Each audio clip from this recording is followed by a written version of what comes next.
All right. Good afternoon. Good afternoon.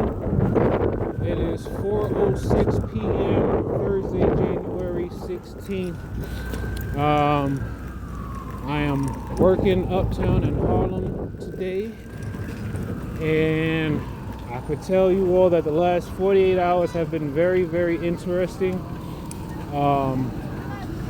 Here's how I'll put it.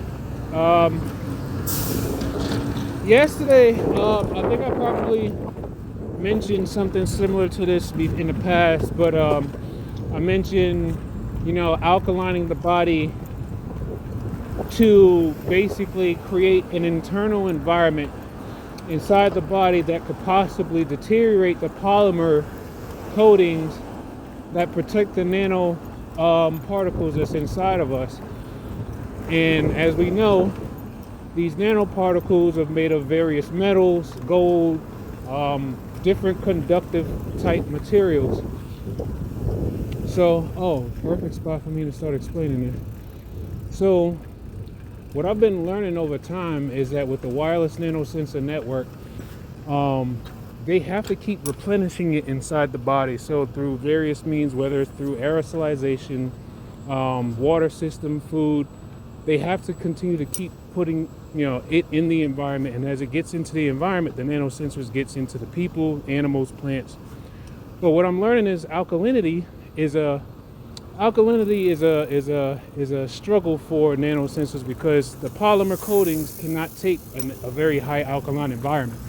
So when you raise your pH level and you increase the alkalinity inside your body, you could possibly break down the very nano structures so that they'll possibly be able to lose data or the ability to be able to properly or efficiently transfer energy from one node to another, or rather, if you do it long enough, maybe you won't be able to receive the radio frequency signals to the wireless networks because, well, you basically poked holes all through it. It's like imagine like an electrical cord, right? An electrical cord has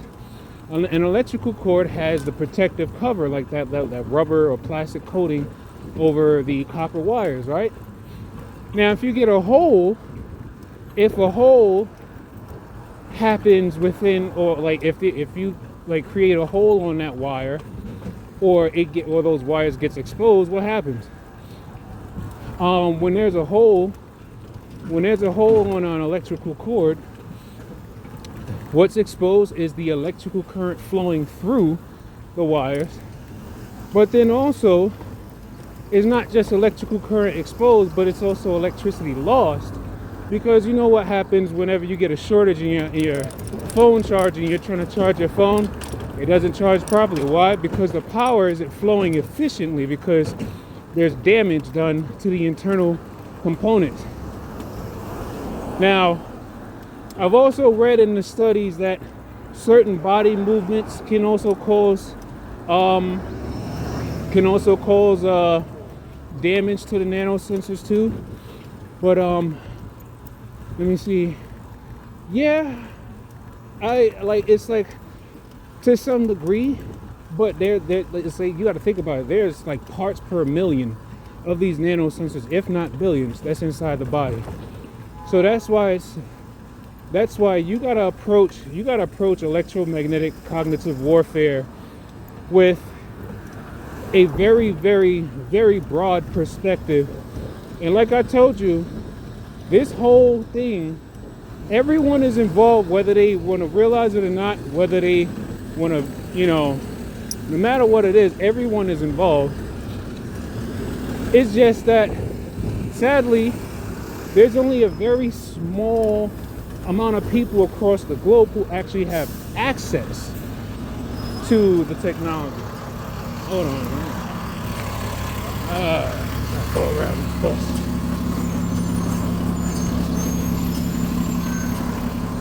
All right. Dang. All right. So, with that being said, Um, I've started. So there was this video on YouTube I was watching called, for lack of better words, but I could share it later. It was called The Human Antenna. It's about I think the documentary is about like an hour long, but it's called The Human Antenna. And basically what it's about is it's basically about, well, the chemtrails, the vaccine, in various different ways, and how they get these nanoparticles inside the body. And then also in the video it shows you, see, they're messing with the electricity of the bike again. This bike was running smooth for a while, then all of a sudden it started doing this jerking motion as if like energy wasn't flowing properly through the bike. And I could tell that that's happening because, all right, now for those people who probably still haven't seen me do it yet, of course, looking at me do it isn't gonna make it make sense, but okay. All right, this here is the battery, right? The part that receives the energy from the battery goes here.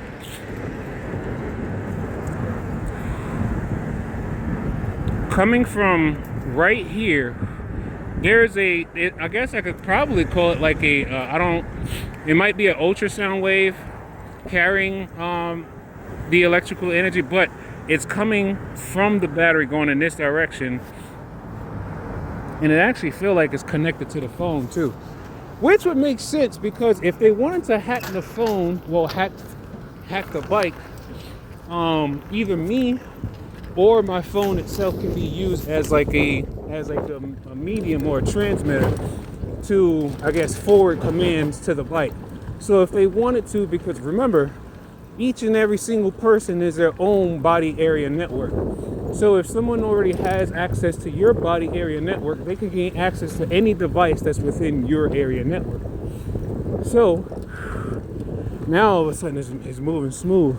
It's not doing that jerky motion. Let me try to go a little bit faster. Now, mind you, these bikes do have a cap on it, but I'm like, come on, 32 kilometers. I'm like, that's not that fast. But anyway, and I don't have any weight.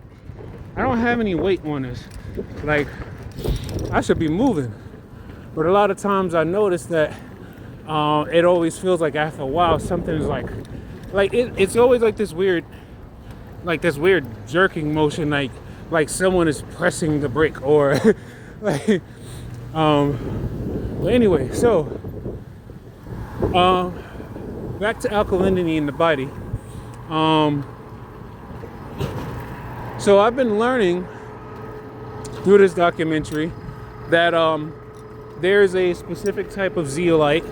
I think they call it masterpiece zeolite, and supposedly it's supposed to be like one of the best zeolites to use, because I guess the way it was made, they made the zeolite through like some type of like nano something, I don't know. Basically they made the zeolite component smaller or something like that. I don't know, you gotta watch the documentary.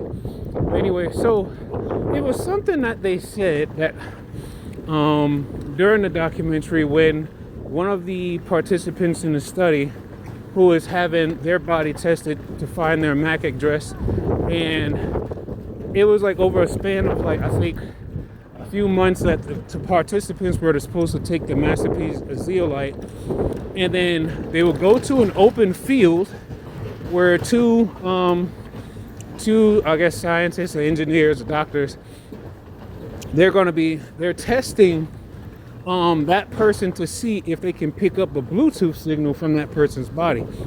Now, David Icke, those of you who have been, really looking into all things that are considered conspiracy but are not that much of a theory, David Icke actually tells you how you can actually find these MAC addresses. Now, at least he talks about it for Android.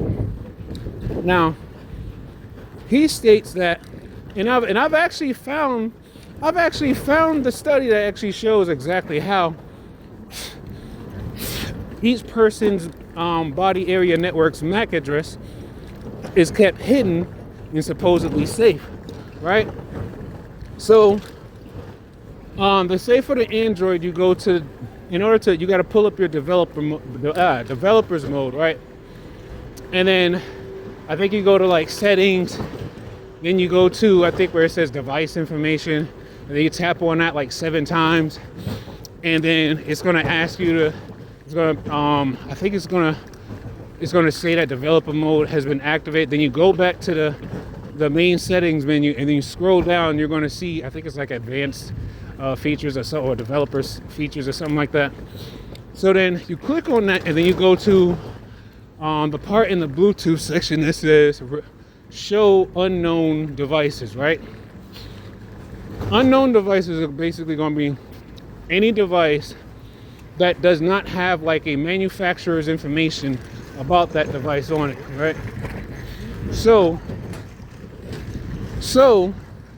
I did that, right? I turned on the show unknown devices, and then I kid you not, where was I? The first time I did it, I was at home, and then I clicked on it, and then one thing I noticed, I was like, wait a minute, there's a lot of these, like, it'll be like a number, letter, what's the two periods, I forgot what not the semicolon, is it, man, I forgot what that thing is called with the 2 dots.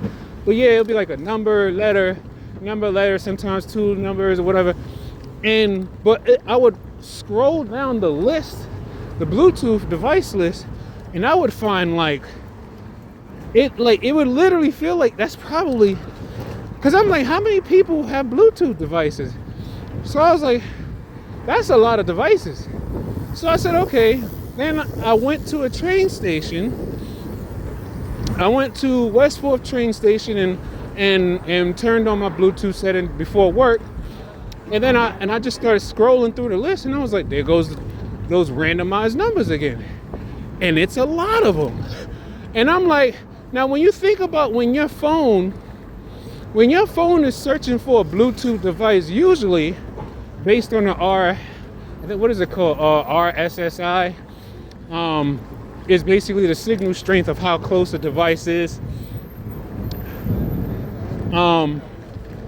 So I'm looking at all these different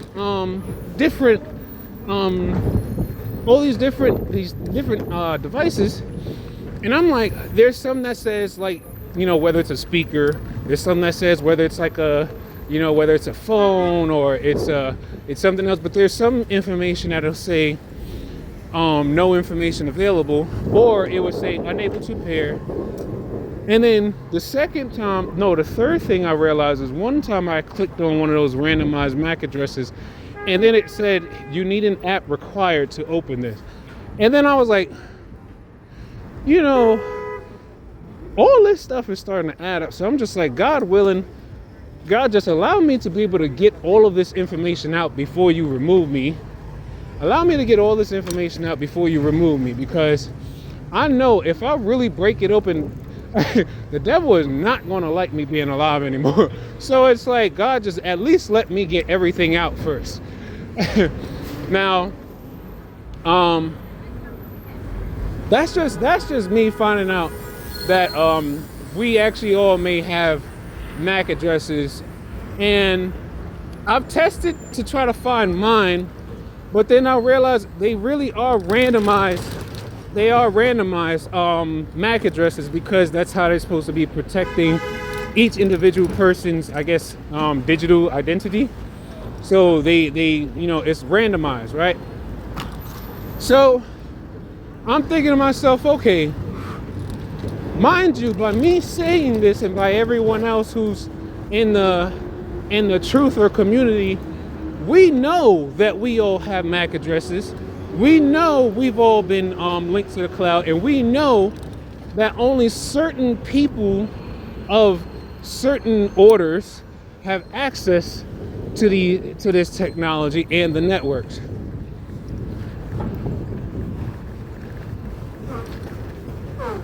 I'm going to tell you, I believe that even if we can't get access to this, I think we can break all of this down.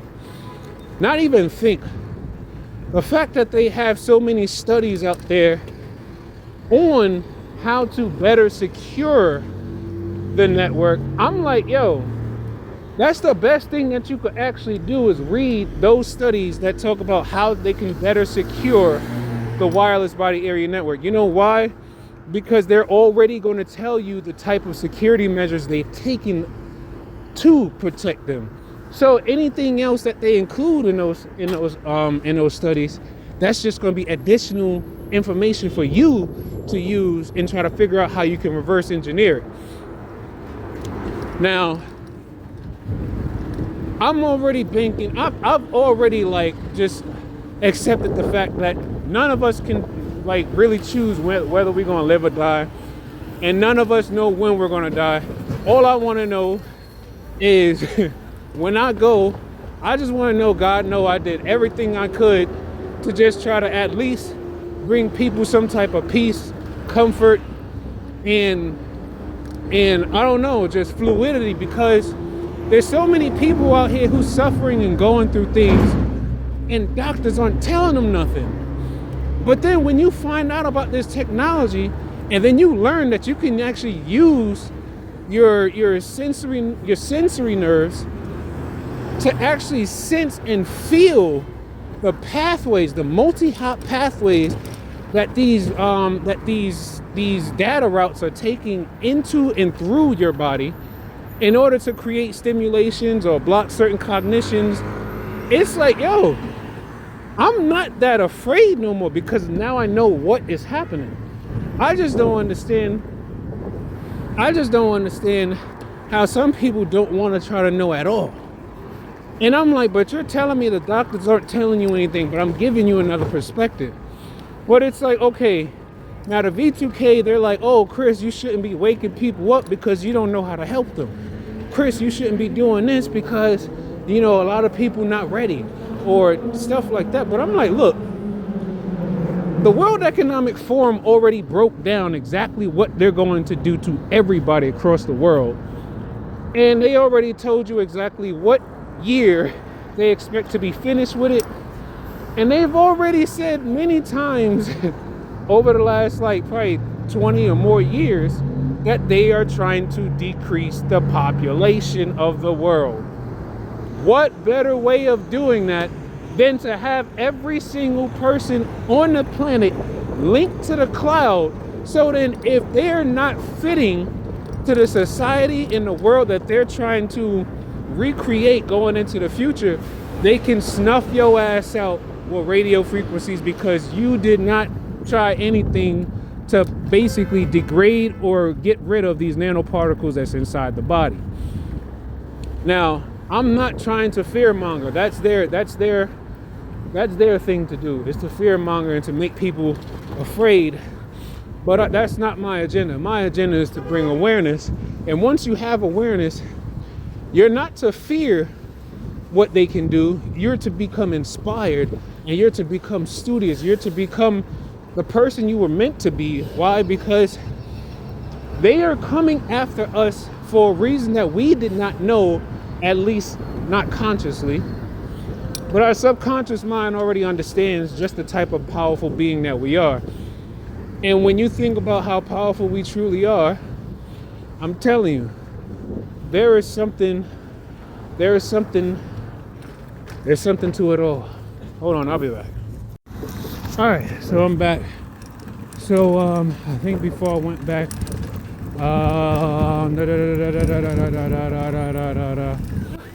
right. So the protocol I've started for myself, right? So yeah, we're trying to break down these polymers, right? So then we could be able to make sure. Well, okay. So the intention behind breaking down the polymers of nanosensors is to be able to expose the inner components of the nanosensors to whatever other what some studies call analytes, or certain types of I guess, other biological or chemical things that could be inside the body that can cause interference with the sensor's ability to, well, sense, harvest and store energy, and to even be able to transmit or transfer that energy. So here's what I started doing. Yesterday, I had trouble. Let me see what happened. I was watching that video. I was watching the video called The Human Antenna, and every time now, then again, it could be the battery on this one. Because ever since I went back and switched my battery, I've been having all this trouble with this bike, and it just constantly. It's funny because before I cut it off, I was just talking about how whenever, every once in a while, the bikes always tend to feel like someone's hitting the brake on it, or like as if like they're squeezing. It's like they're squeezing the tube of the flowing energy, and then all of a sudden it's like the bike isn't getting enough juice, and then it just jumps back up. It just feels like someone's like hitting the brakes on the bike. But anyway, so look, and then it's like you could probably see the little bursts that come out of nowhere. Right now there's really nothing on the bike. I even took that heavy golly, that heavy hand card off, just so I could have a little less weight. But I still keep, like, now that little jerking feeling is worse than what it was before. But something else I want to point out is that my left hand, right? My left hand is right here, right? I think it's about maybe, I know it's about at least about 35 degrees outside, maybe 40. If I would have, do I even have, I don't think I could put thermal imaging on this. But honestly, I'll tell you what, this thing right here has an energy cord coming out of it. There's a cord coming out of it from here. And it's connecting here going into the knee. Now, mind you, I already said this, but just to say it again, nano sensor placement is very vital when it comes to harvesting energy, and also the ability to transfer energy or information from one point of the body to another, or if it's to transfer energy through coupling, right? Galvanic or capacitive coupling. One of the closest place is whatever sensors that's on my left knee or in my left knee is going to be closest to the field around this meter. Because there's electricity in this has its own electromagnetic field. Just like the battery down there has its own electromagnetic field. The bike in itself, because it has electricity running through these cords, the bike in itself is producing an electromagnetic field. So yeah, I am riding inside of an electromagnetic field. So my body is being coupled through the wireless nanosensor network to basically have energy from the bike transferred into my body. But not just that, energy is being transferred into my body from my cell phone, because as I'm holding it with my right hand, I can feel these like, I always call it wafts. I don't know how to really describe like a flume. Like I don't even know how to call it. It's like, you know how in the cartoons, like it'll be something that's hot, and you see like the animation of like steam coming from whatever that hot object is. Well, it's like your phone produces this basically it's a field around it that's like just heat and energy. More times than likely, you're not going to notice that energy until, like, let's say, you know, you're charging your phone and you realize your phone got hot. Or they say when you have like a lot of like malware and stuff in your phone tends to run hot because of background apps running, right? So This, I mean, obviously, I'm pretty sure they got all kinds of like hidden apps in the phone, but I haven't reset the phone in a long time. Then there's also, because I'm using my work app, I have the Bluetooth and the location settings on. So that's forcing the phone to produce more energy. So because it's producing more energy, that means it's also they have a lot more energy to be able to harvest and then transfer into my body. Now, back to the protocol. I know I keep getting distracted, but so you see, it's like I keep getting that jerk feel, even though there's nothing. I'm not even going that fast. That meter's definitely wrong. I am not going 26 kilometers an hour. But so I'm like, what am I trying to say? Right. So what I started was, after watching that the documentary. Actually, I didn't even finish watching the documentary entirely before I got the idea to try this thing.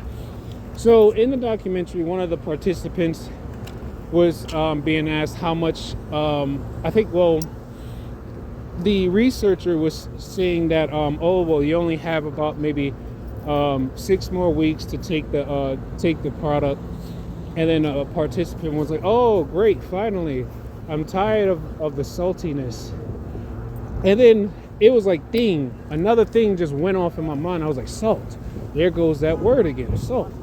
So I said, okay. So what I did was, I said, I'm going to try it on myself, right? I took 8 ounces of water, poured it into a glass. Then I took, let me see. I want to say the size of that spoon maybe was a tablespoon, because it was like a plastic spoon, and I did like shave off like the extras, where you take your finger and you just kind of brush it up, make sure you just like edge it. And I think it was like 1 tablespoon. It was either like 1 tablespoon or 2 teaspoons, something like that. But anyway, so I poured that in there, and then I had this natural zeolite that not the masterpiece one, but a different brand of zeolite. And I put about 15 drops of that.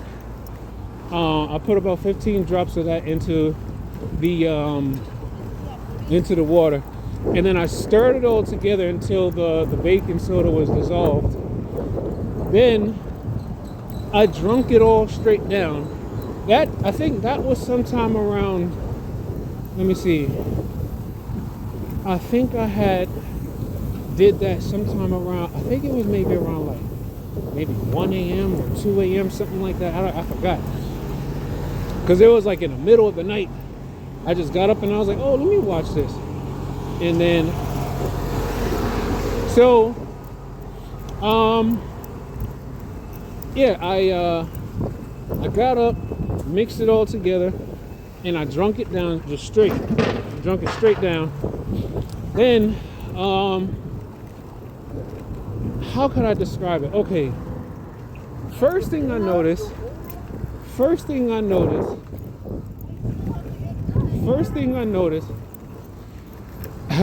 interesting how them kids was, as they were walking by, they was like, the aura. But anyway, so as I drink it, right, and of course the first thing your body is going to react to is the alkalinity first, the alkalinity of the water first hitting your taste buds, and then it's gonna like, how can I say this? All right, I'm trying to figure out the best way to say this. Because these nano sensors are in the environment and they're literally everywhere. When you breathe, it's all inside of your mouth. It's everywhere. Like, it's everywhere. When I tell you it's everywhere, I literally mean it's everywhere. That's why it always seems like no matter where you go, they still know where you are, because these nano sensors are everywhere.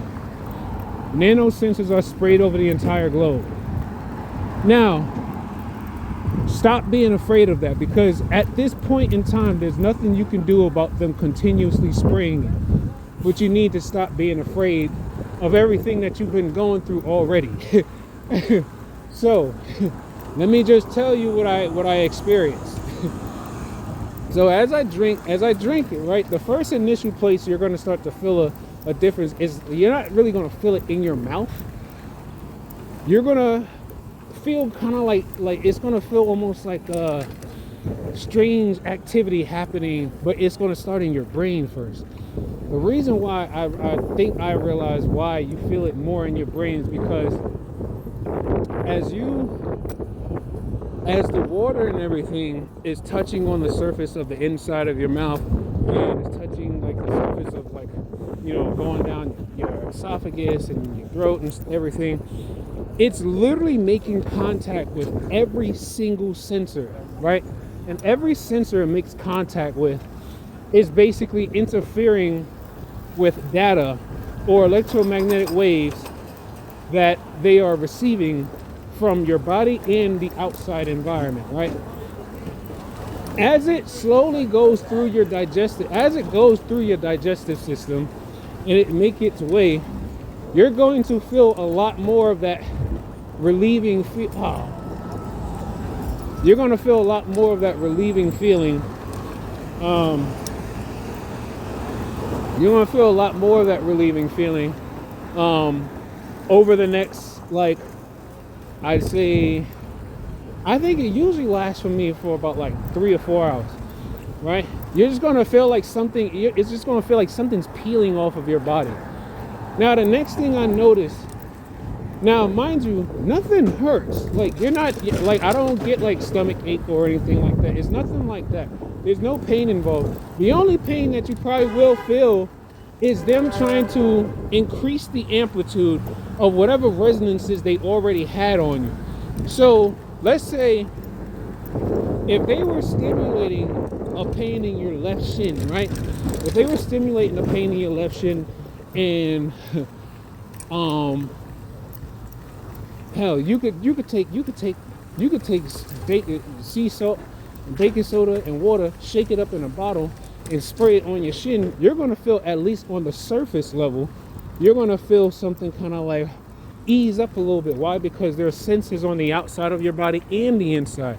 But the sensors that's on the outside of your body, they transfer deeper into the body whatever the signals are that they received on the outside.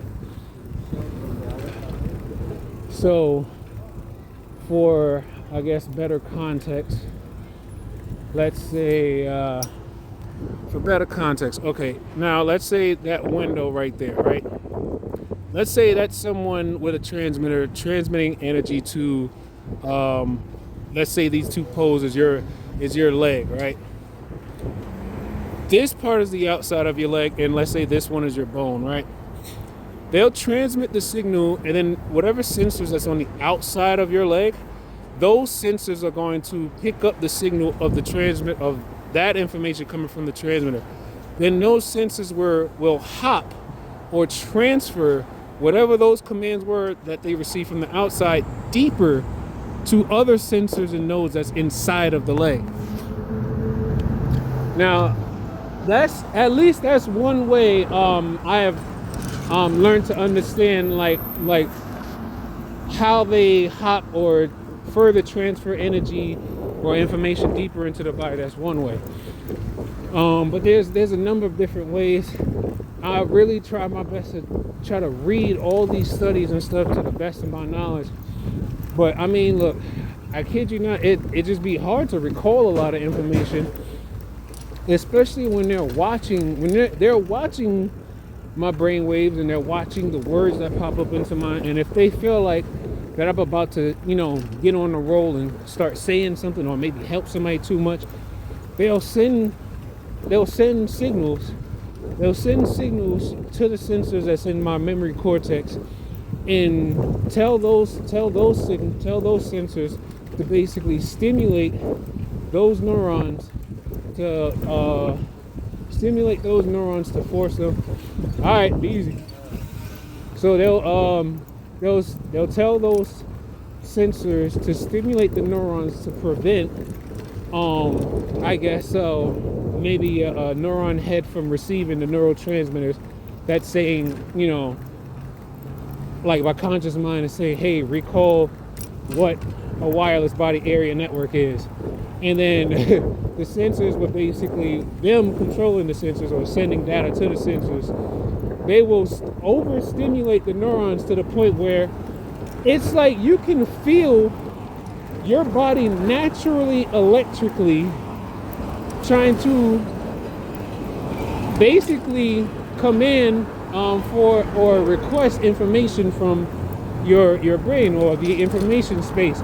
You can feel, like I've learned that you can feel when your body is telling your brain and the information space, hey, I'm trying to recall this information. But the problem is when I'm trying to recall, it feels like there's a block there. Like it's like if I was trying to, it's like thoughts are like when you're trying to, I guess, turn on the water hose and you realize there's something blocking the hose. It's not that the water isn't there. There's a blockage in the hose. But anyway, so yeah, I normally would feel like this relief and as if like things are kind of like opening up and freeing up off my body for a few hours. Then I would say about like 3 or 4 hours. Then I would probably take another dose. I'd make another mix, and then I would make another mix, and then I would drink that down. And that's pretty much it. I'm gonna keep y'all posted on everything else. Just wanted to let y'all know what I'm up to. Take life one breath, one thought, one step, one day at a time. Peace.